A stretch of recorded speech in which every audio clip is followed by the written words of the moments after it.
യഹോവ ഈ സ്ഥലത്തുണ്ട് സത്യം, ഞാനോ അതറിഞ്ഞില്ല. യാക്കോബിൻ്റെ വാക്കുകളാണിത്. സഹോദരനായ ഏശാവിനെ ഭയന്ന് യാക്കോബ് ഓടി ഓടി ഓടി ഹാരാനപ്പുറമെത്തി.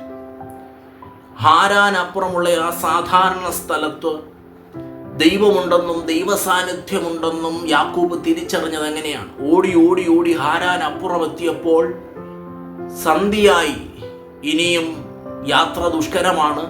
സൂര്യൻ്റെ ഉദയത്തിങ്കൽ മാത്രമേ ഇനിയും യാത്ര തുടരാൻ സാധ്യമാകുകയുള്ളൂ എന്ന് തിരിച്ചറിഞ്ഞ യാക്കോബ് ഒരു പരുക്കൻ കല്ലെടുത്ത് തലയണയായി വെച്ച് അതിൽ കിടന്നുറങ്ങി. നല്ല ഉറക്കം ലഭ്യമായി തുടങ്ങിയപ്പോൾ ദൈവം അവൻ്റെ അകത്ത് ഒരു ദർശനം നൽകുന്നു. ഒരു ദൈവ പൈതലിന് നന്നായി ഉറങ്ങാനുള്ള ഒരു സാഹചര്യം ലഭിച്ചില്ലെങ്കിലും, പട്ടുമെത്ത ലഭിച്ചില്ലെങ്കിലും, നല്ല ഒരു തലയണ തലയിൽ വയ്ക്കാൻ ലഭ്യമായില്ല, പരുക്കൻ അന്തരീക്ഷമാണെങ്കിലും അവൻ ദൈവ പൈതലിന് ഉറക്കം ലഭിക്കും. അവൻ ദർശനങ്ങളെ കാണും. യാക്കോബ് ദർശനങ്ങളെ കാണുകയാണ്. ഭൂമിയിൽ നിന്ന് സ്വർഗത്തിലേക്ക് വെച്ചിരിക്കുന്ന ഒരു ഗോവേണി, അതിൽ ദൂതന്മാർ കയറുകയും ഇറങ്ങുകയും ചെയ്യുന്നു. ആ ദർശനത്തിനകത്തൂടെ യാക്കോബിന് കൊടുക്കുന്ന സന്ദേശം എന്താണ്? സഹോദരനെ ഭയന്ന് എല്ലാം നഷ്ടമായി എവിടെ ചെന്ന് എൻ്റെ യാത്ര അവസാനിക്കുമെന്ന് നിരാശയുടെ കയത്തിൽ മുങ്ങിത്താണ് നിൽക്കുന്ന യാക്കോബിനോടുള്ള ആദ്യത്തെ മറുപടി, യാക്കോബേ, ഒരു ഉയർച്ചയുണ്ടെങ്കിൽ ഒരു താഴ്ചയുണ്ട്, ഒരു കയറ്റമുണ്ടെങ്കിൽ ഒരു ഇറക്കമുണ്ട്. എന്നും താഴ്ചയായിരിക്കത്തില്ല, ഉയർച്ചയുണ്ടാകും.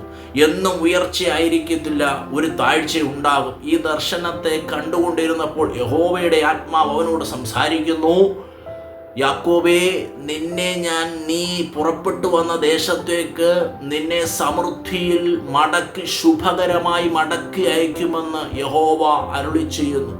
ഉടനെ യാക്കോബ് സമാധാനത്തിൽ സംതൃപ്തിയിൽ എഴുന്നേറ്റപ്പോൾ ആ ദൈവിക ശബ്ദത്തിനു മുൻപിൽ സലണ്ടറായിട്ട് യാക്കോബ് പറഞ്ഞു, യഹോവ ഈ സ്ഥലത്തുണ്ട് നിശ്ചയം, ഞാനോ അതറിഞ്ഞില്ല. ഇത് ദൈവത്തിൻ്റെ ആലയമല്ലാതെ മറ്റൊന്നല്ല. അപ്പം എങ്ങനെയാണ് സാധാരണ ഹാരാനപ്പുറമുള്ള ആ സാധാരണ ദേശത്ത് ദൈവമുണ്ടെന്നും ദൈവാന്തരീക്ഷമുണ്ടെന്നും യാക്കോബ് തിരിച്ചറിഞ്ഞത്? തകർന്ന് തരിപ്പിണമായി വേദനയിൽ ഓടിക്കൊണ്ടിരിക്കുന്ന യാക്കോബിനെ ദർശനത്തിലേക്ക് എത്തിക്കാൻ കഴിഞ്ഞു എന്നും ദൈവസാന്നിധ്യത്തിൽ ധൈര്യം നൽകാൻ കഴിഞ്ഞു എന്നുള്ളതുമാണ് ദൈവമുണ്ടെന്നും ദൈവസാന്നിധ്യമുണ്ടെന്നും യാക്കോബിനെ മനസ്സിലാക്കിച്ചു കൊടുത്തത്. ഇത് ദൈവത്തിൻ്റെ ആലയമല്ലാതെ മറ്റൊന്നല്ല. അപ്പം എന്താണ് ദൈവത്തിൻ്റെ ആലയം എന്നതുകൊണ്ട് അർത്ഥമാക്കുന്നത്? കെട്ടിട സമുച്ചയങ്ങളായ ഗോപുരങ്ങളല്ല ആലയം. പകരം തകർന്ന് തരിപ്പിണമായി നിരാശയുടെ കയത്തിൽ മുങ്ങിക്കൊണ്ടിരിക്കുന്ന ഒരു മനുഷ്യനെ ദൈവാന്തരീക്ഷത്തിലേക്കും മനസമാധാനത്തിലേക്കും ഭാവിയുടെ ദർശനത്തിലേക്കും കൈപിടിച്ചുയർത്തുന്ന ദൈവാന്തരീക്ഷമുള്ള ഇടമാണ് ആലയം. അങ്ങനെ ഒരു ദൈവാന്തരീക്ഷത്തിലേക്ക് നടന്ന് കയറാൻ പരിശുദ്ധാത്മാവ് നമ്മെ സഹായിക്കട്ടെ എന്ന് പ്രാർത്ഥിച്ചുകൊണ്ട് ഈ വചനങ്ങളാൽ ദൈവം നമ്മെ അനുഗ്രഹിക്കുമാറാകട്ടെ.